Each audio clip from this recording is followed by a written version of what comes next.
পাবনা কাশীনাথপুর নগরবাড়ি নৌবন্দর ঘাটের দৃশ্য আগে কেমন ছিল আর এখন কি সুন্দর দৃশ্যমান হয়েছে তারই একটু ধারাবাহিকতা ভিডিও দেখানোর প্রচেষ্টা।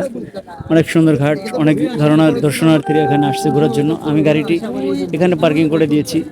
এখানে কি সুন্দর সুন্দর ভিউ, সবাই আসছে ঘোরার জন্য শুক্রবার। তা আমি নিজেও একটু উপভোগ করতেছি, অনেক সুন্দর একটু দৃশ্যমান জায়গাটা। আসলে অনেক ভালো লাগে কারণ নদীর পাড়ে এই বিকালের হিমেল হাওয়া কি সুন্দর লাগতেছে। এখানে বসে আছি, খুবই ভালো লাগতেছে। আসলে অন্যরকম একটা মনোরম পরিবেশ, এখানে না আসলে বুঝতে পারবেন না। খুবই সুন্দর একটা দৃশ্যমান জায়গা, অনেক মানুষ আছে এখানে। এইটা হচ্ছে বন্দর, নতুন এখনো কাজ চালু হয় নাই, মোটামুটি কাজ ছোটখাটো কাজ চলতেছে। ওই লোড আনলোড করতেছে, আমি ওইগুলো একটা গাড়ি নিয়ে আসছি, গাড়িটা এখানে পার্কিং করে দিয়েছি। সুন্দর প্রত্যেকটা ঘাটের মানে এমন সুন্দর সুন্দর সিঁড়ি করছে। তো আমরা এখানে গোসল করছি দুপুরে, এত সুন্দর মিষ্টি পানি, এখানে অনেক মাছ পাওয়া যায়।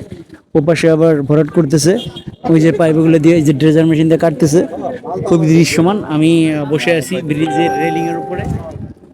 এই দেখেন দৃশ্যটা দেখা যাচ্ছে, খুবই ভালো। আসবেন এখানে, খুবই ভালো লাগবে নগরবাড়ি ঘাট।